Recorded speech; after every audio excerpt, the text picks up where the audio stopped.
Hello friends, कैसे हैं आप सभी। बिहार रिजल्ट टारगेट में एक बार फिर से आप सभी का बहुत बहुत स्वागत है। दोस्तों, अगर आप लोग Bihar DElEd CBT entrance exam 2022 की तैयारी कर रहे हैं तो ये क्लास आप सभी के लिए बहुत ही ज़रूरी है, क्योंकि इस क्लास में आप सभी को सोशल साइंस से ऐसे प्रश्न बताने के लिए जा रहे हैं जो कि आपके डीएलएड सीबीटी एंट्रेंस एग्जाम 2022 की दृष्टि से 100% इम्पोर्टेंट है। इसलिए आप लोग इस क्लास के एक भी प्रश्न को मत छोड़िएगा। अगर आप लोग इस क्लास के एक भी प्रश्न को छोड़ देते हैं तो आपका जो है एग्जाम में 3 मार्क्स कम आ जाएंगे। ठीक है दोस्तों, तो चलिए आज की इस महत्वपूर्ण सेशन को शुरू करते हैं। इससे पहले जान लीजिए, अगर आप लोग पहली बार बिहार रिजल्ट टारगेट पे आए हैं तो चैनल को दोस्तों 100% सब्सक्राइब कर लीजिएगा, क्योंकि इस चैनल पर आप सभी को हम वही प्रश्न बताते हैं जो कि आपके डीएलएड सीबीटी एंट्रेंस एग्जाम 2022 की दृष्टि से 100% इम्पोर्टेंट है और पूछे जाने के भी 100% चांस है। और साथ ही इस वीडियो डिस्क्रिप्शन में टेलीग्राम और व्हाट्सएप ग्रुप का लिंक है, दोनों को जाके आप लोग ज्वाइन कर लीजिए, ताकि हम डीएलएड से संबंधित जो भी इम्पोर्टेंट क्वेश्चन अपलोड करेंगे उनका नोटिफिकेशन आपको तुरंत मिल सके। तो चलिए शुरू करते हैं। एक एक प्रश्न को आप लोग दिमाग में एडजस्ट कर लीजिएगा। 1 लाइनर क्वेश्चन और 1 लाइनर आंसर है, यहाँ पे ऑप्शन नहीं है, इसलिए आप लोग जो है एक एक प्रश्न को अपने दिमाग में एडजस्ट कर लीजिएगा। पहला प्रश्न है जो कि 100% इम्पोर्टेंट है, विश्व उपभोक्ता अधिकार दिवस कब मनाया जाता है। तो दोस्तों, जैसे ही आपको ये प्रश्न पूछेंगे विश्व उपभोक्ता अधिकार दिवस कब मनाया जाता है, तो आप लोग जो है 15 मार्च याद रख लीजिएगा। यहाँ पे आंसर आपके सामने में, सभी प्रश्न का आंसर आपके सामने में है, इसलिए आप लोग जो है ज़्यादा घबराइएगा नहीं। 100% सही आंसर है और 100% सही क्वेश्चन भी है। ठीक है, देखिए, विश्व उपभोक्ता अधिकार दिवस 15 मार्च को मनाया जाता है, ये आप लोग याद रखिएगा। ठीक है, दूसरी नंबर का प्रश्न है, ये भी काफ़ी इंपॉर्टेंट है, बीवीआई प्रश्न आपकी डीएलएड एंट्रेंस परीक्षा के लिए। गदर पार्टी की स्थापना कब और कहाँ हुई। तो गदर पार्टी की स्थापना 1 नवंबर 1913 ईस्वी में जो है सैन फ्रांसिस्को ने किया था। कहाँ किया था, तो अमेरिका में किया था।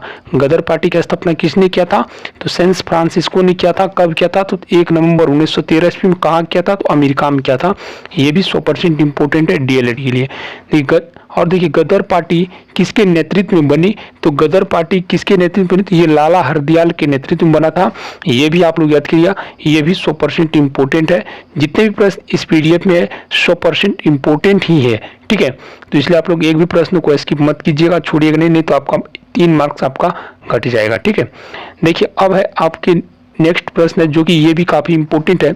गदर पार्टी के पहले अध्यक्ष कौन थे। ठीक है, गदर पार्टी के पहले अध्यक्ष कौन थे, तो सोहन सिन्हा जो है मक्खाना थे। सोहन सिन्हा मक्खाना थे। ठीक ना, ये भी इंपॉर्टेंट है। गदर पार्टी के पहले अध्यक्ष कौन थे, अगर वो दोनों नहीं पूछेगा स्थापना के बारे में और नेतृत्व के बारे में, तो ये आपको पूछ सकता है कि गदर पार्टी के पहले अध्यक्ष कौन थे। तो आप लोग याद रखिएगा, सोहन सिंह भक्खाना। ठीक है, भक्खाना थे, सोहन सिंह भक्खाना थे गदर पार्टी के सबसे पहले अध्यक्ष से। ये आप लोग याद रखिएगा, ये भी 100% इम्पोर्टेंट है। जितने भी प्रश्न 100% इम्पोर्टेंट है, इसलिए आप लोग जो है एक भी प्रश्न को मत छोड़िएगा।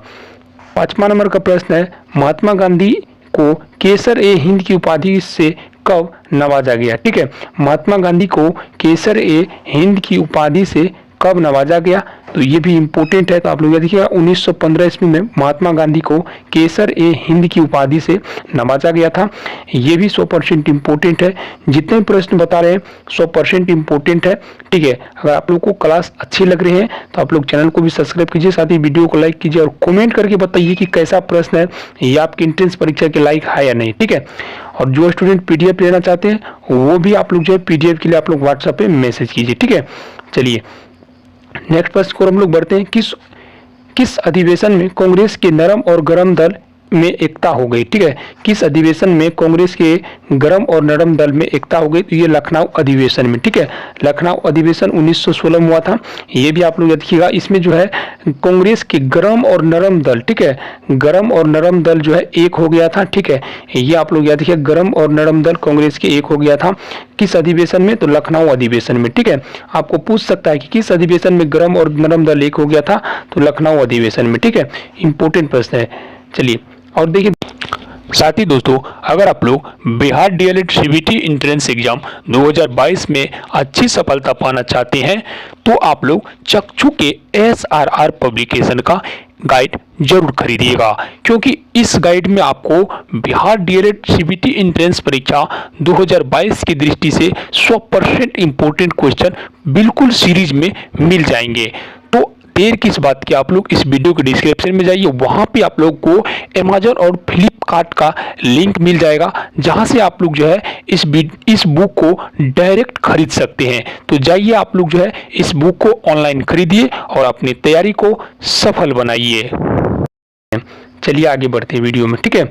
अब देखिए नेक्स्ट प्रश्न आप सभी का, मुस्लिम लीग और कांग्रेस ने मिलकर किस अधिवेशन में संयुक्त समिति की स्थापना की? ठीक है, मुस्लिम लीग और कांग्रेस ने मिलकर किस अधिवेशन में संयुक्त समिति की स्थापना की? तो लखनऊ अधिवेशन में, ठीक है। ये भी इंपॉर्टेंट है, इसको भी आप लोग जरूर याद कर लीजिएगा, ठीक है। अब देखिए स्वशासन के लिए बाल गंगाधर तिलक ने किस संस्था की स्थापना की? ठीक है, स्वशासन के लिए बाल गंगाधर तिलक ने किस संस्था की स्थापना की? तो होम रूल लीग, ठीक है। होम रूल लीग मार्च 1916 ईस्वी में जो स्थापना की थी, इसका स्थापना कहाँ हुआ था? पूना में। होम रूल लीग की स्थापना कहाँ हुआ था? पूना में हुआ था। कब हुआ था? तो मार्च 1916 में हुआ था। ये भी आप लोग याद रखिएगा, ठीक है। अब देखिए स्वशासन के लिए बाल गंगाधर तिलक ने किस संस्था की स्थापना की? तो आप लोग याद रखिए, आपको पूछ सकता है कि होम रूल लीग की स्थापना किसने किया? तो बाल गंगाधर तिलक ने किया था। कहाँ किया था? तो पूना में किया था। पूना में कब किया था? तो 1916 ईस्वी में किया था होम रूल लीग की स्थापना, ठीक है। ये भी इंपॉर्टेंट है, मार्च 1916 में होम रूल लीग की स्थापना किसने किया था? तो बाल गंगाधर तिलक ने पूना में किया था। ये भी इंपॉर्टेंट है। चलिए नेक्स्ट प्रश्न को हम लोग बढ़ते हैं। नेक्स्ट प्रश्न आप सभी का, एनी बेसेंट ने होम रूल लीग की स्थापना कब और कहां की? एनी बेसेंट ने, ठीक है। एनी बेसेंट कौन थे? कांग्रेस के अध्यक्ष थे, ठीक है। चलिए अब देखिए एनी बेसेंट ने कह रहा है होम रूल लीग की स्थापना कब और कहां किया था? तो सितंबर 1916 मद्रास में किया था, ठीक है। सितंबर 1916 में मद्रास में एनी बेसेंट ने किया था। बाल गंगाधर तिलक मार्च 1931 में पुणे में किया था होम रूल लीग की स्थापना, और एनी बेसेंट ने सितंबर 1916 में मद्रास में किया था, ठीक है। इसके बाद किया था, ठीक है। एनी बेसेंट के नेतृत्व में स्थापित होम रूल लीग के प्रथम सचिव कौन थे? देखिए एनी बेसेंट जो थे, इसके नेतृत्व में जो होम रूल लीग की स्थापना हुई, कहाँ हुई थी? तो मद्रास में हुआ था, ठीक है। मद्रास में जो हुआ था, तो इसके जो है सचिव कौन थे? तो जॉर्ज अरुणडेल थे, ठीक है। जॉर्ज अरुणडेल थे, ठीक है। जॉर्ज अरुणडेल थे, ये आप लोग याद रखिएगा। जॉर्ज अरुणडेल ने जो है, जॉर्ज अरुणडेल को एनी बेसेंट ने जो है इस होम रूल लीग की जो है सचिव, प्रथम सचिव बनाए थे, ठीक है।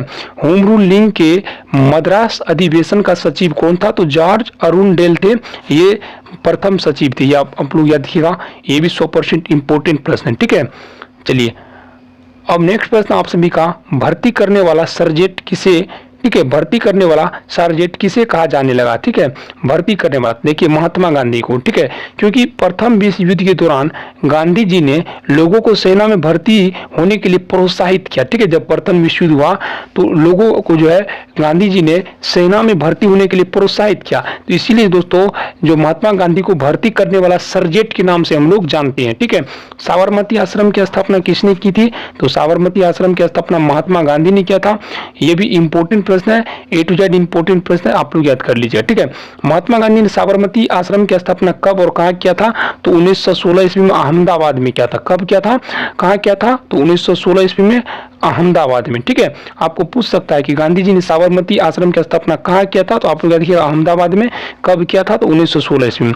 चंपारण आने के लिए गांधी जी ने किससे प्रेरित किया? ठीक है, चंपारण आने के लिए गांधी जी को, ठीक है, गांधी को किससे प्रेरित किया? तो देखिए चंपारण आने के लिए गांधी जी को राजकुमार शुक्ल ने प्रेरित किया था।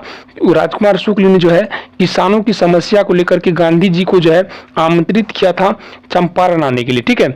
इसी के लिए जो है राजकुमार शुक्ल विख्यात है। चंपारण सत्याग्रह से संबंधित है राजकुमार शुक्ल, ठीक है। चंपारण सत्याग्रह जो 1916 में हुआ था, जो कि किसानों को 3 कठिया पद्धति को जो है नाश किया, खत्म किया, ठीक है। 3 कठिया जो है प्रथा को किसने खत्म किया? तो गांधी जी ने खत्म किया था। तो ये किसके आग्रह पाए थे? तो राजकुमार शुक्ल के आग्रह पाए थे। देखिए अब देखिए 3 कठिया पद्धति क्या होता था, इसको भी आप लोग समझिए कि 1 बीघा में जो 20 कट्ठा में जो है ना, 20 कट्ठा में के 3 कट्ठा में, ठीक है, 20 कट्ठा में जो है 3 कट्ठा जो है था उसका भाग, उसमें नील की खेती कराया जाता था, ठीक है। तो नील की जो खेती कराया जाता तो इससे किसानों को मतलब घाटा होता था। तो इसी को मद्देनजर रखते हुए राजकुमार शुक्ल ने जो है गांधी जी को आग्रह किया चंपारण आने के लिए, ठीक है। तो दक्षिण अफ्रीका से सीधे जो है गांधी जी ने सर्वप्रथम जो है चंपारण सत्याग्रह के लिए आया, ठीक है। तो चंपारण सत्याग्रह कर गांधी जी ने जो है तीनकठिया पद्धति को समाप्त किया, ठीक है। अब देखिए सत्याग्रह का प्रथम प्रयोग गांधी जी ने कहाँ किया, तो देखिए सत्याग्रह का जो सर्वप्रथम प्रयोग था गांधी जी ने दक्षिण अफ्रीका में किया, उसके बाद बिहार से शुरू किया, ठीक है। भारत में सबसे पहला सत्याग्रह गांधी जी ने कहाँ किया था, तो बिहार के चंपारण में किया था। किसके आग्रह पे किया था, तो राजकुमार शुक्ल के आग्रह पे किया था। ये भी इंपॉर्टेंट प्रश्न है। अगर आप लोग को पीडीएफ चाहिए तो आप लोग जो मैसेज कीजिए, आप लोग को 100% इंपॉर्टेंट क्वेश्चन का पीडीएफ हम प्रोवाइड करेंगे। आप लोग जो क्वेश्चन देख रहे हैं आप लोग को हम प्रोवाइड करेंगे, बिल्कुल ही कम चार्ज आप लोग 4 सब्जेक्ट का आपको पीडीएफ प्रोवाइड करेंगे। जो स्टूडेंट पीडीएफ लेना चाहते हैं आप लोग एसएमएस कीजिए। देखिए चंपारण का आंदोलन कब हुआ था, तो चंपारण सत्याग्रह, इसी को हम लोग चंपारण आंदोलन को चंपारण सत्याग्रह के नाम से हम लोग जानते हैं। ये 1916 में हुआ था, ठीक है। देखिए चंपारण विद्रोह के कारण अंग्रेजों को कौन सी प्रथा समाप्त करनी पड़ी, तो देखिए आपको बताए थे अभी कि चंपारण विद्रोह के कारण जो गांधी जी जो चंपारण विद्रोह के लिए जो गांधी जी आए थे बिहार, तो इसमें जो अंग्रेजों को जो है तीनकठिया पद्धति समाप्त करना पड़ा। इसमें किसानों को अपने जमीन के अपने भूभाग के 3 भाग में, ठीक है, उसमें जो है उसको जो है नील की खेती करना पड़ता था। तो इसी को हम लोग तीनकठिया पद्धति के नाम से जानते थे। तो इसी को जो है गांधी जी ने बिहार आकर के चंपारण सत्याग्रह कर इसी को जो है गांधी जी ने खत्म किया, ठीक है, इसी तीनकठिया पद्धति को। ये बार बार पूछे भी जाते हैं तीनकठिया पद्धति के बारे में, तीनकठिया प्रथा के बारे में बार बार पूछे भी जाते हैं। तो तीनकठिया प्रथा को गांधी जी ने खत्म किया, किसके आग्रह पर आए थे, तो राजकुमार शुक्ल के आग्रह पर आए थे। कहाँ आए थे, तो बिहार आए थे। कब किए थे, तो 1917 ईस्वी में किए थे। ये आप लोग याद रखिएगा। गांधी जी ने पहली बार भूख हड़ताल किसके समर्थन में किया था, तो गांधी जी ने सर्वप्रथम जो भूख हड़ताल किया था 1918 ईस्वी में किया था। और किसके समर्थन में किया था, तो अहमदाबाद मिल मजदूर के, ठीक है, हड़ताल के समर्थन में किया था। अहमदाबाद मिल मजदूर के हड़ताल के समर्थन में गांधी जी ने सर्वप्रथम जो है भूख हड़ताल किया था, ठीक है। नेक्स्ट प्रश्न आप सभी का, 1918 में महात्मा गांधी ने गुजरात के खेड़ा जिले में कौन सा आंदोलन चलाया, ठीक है। देखिए सबसे पहले आप लोग देखिए कि 1918 ईस्वी में, ठीक है, 1918 ईस्वी में महात्मा गांधी ने गुजरात के खेड़ा जिले में कौन सा आंदोलन चलाया, तो करनही आंदोलन, ठीक है। नेक्स्ट प्रश्न है, रोलेट एक्ट कब लागू हुआ, ठीक है। रोलेट एक्ट कब लागू किया गया था, तो 19 मार्च 1919 में रोलेट एक्ट क्या था, एक काला कानून था।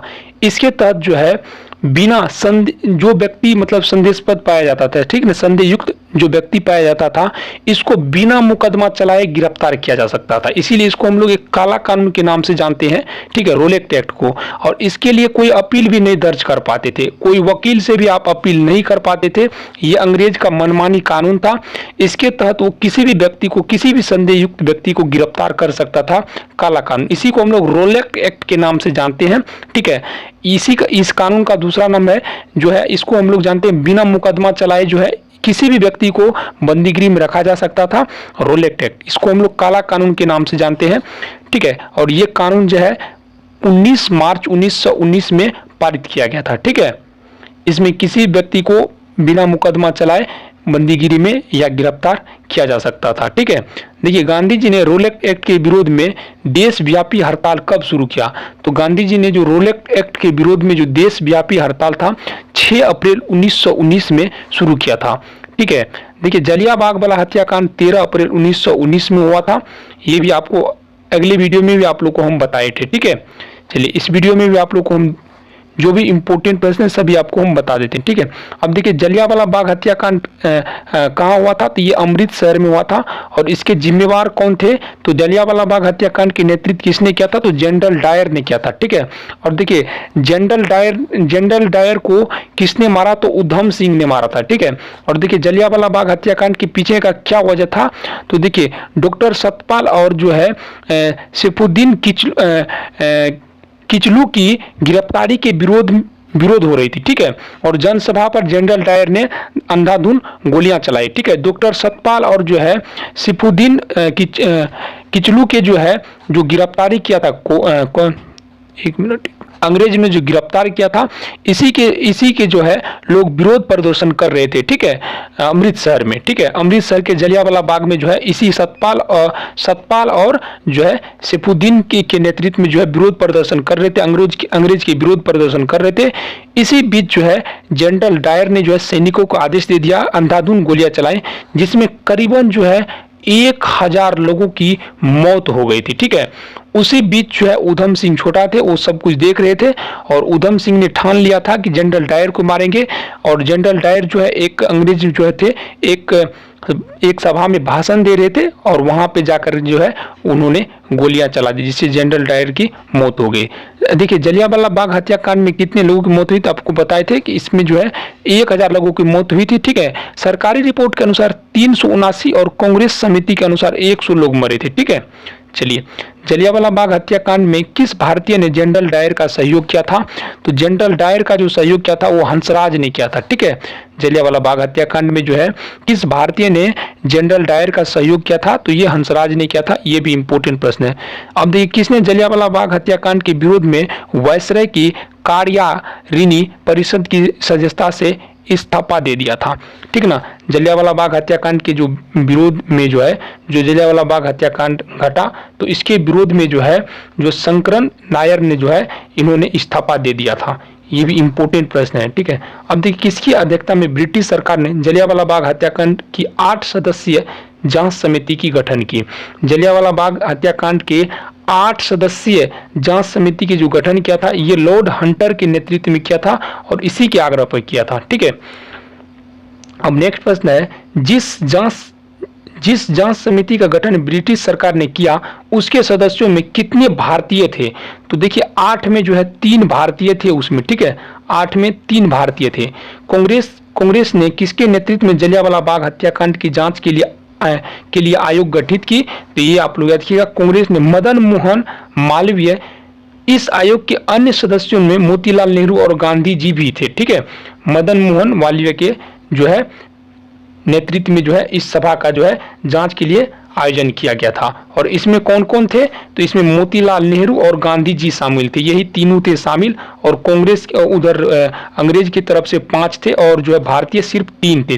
3 में मदन मोहन मालवीय, दूसरा थे आपका मोतीलाल नेहरू, तीसरा थे आपका गांधी जी, ठीक है। तो यहाँ पे आप सभी को जितने भी प्रश्न बताए हैं वो 100% आपके डीएलएड एंट्रेंस सीबीटी 2022 की दृष्टि से 100% इंपोर्टेंट है, इसलिए आप लोग इन सभी प्रश्नों को याद कर लीजिएगा। साथ ही अगर आप लोग पहली बार बिहार जेल टारगेट पे आए थे तो इस चैनल को जरूर सब्सक्राइब कर लीजिए। अगर आप लोग में से किसी को भी पीडीएफ चाहिए तो इस नंबर पे आप लोग मैसेज कीजिए, ठीक है। और डिस्क्रिप्शन में टेलीग्राम और व्हाट्सएप ग्रुप का लिंक है, सभी को आप लोग ज्वाइन कर लीजिए। तब तक के लिए जय हिंद, वंदे मातरम।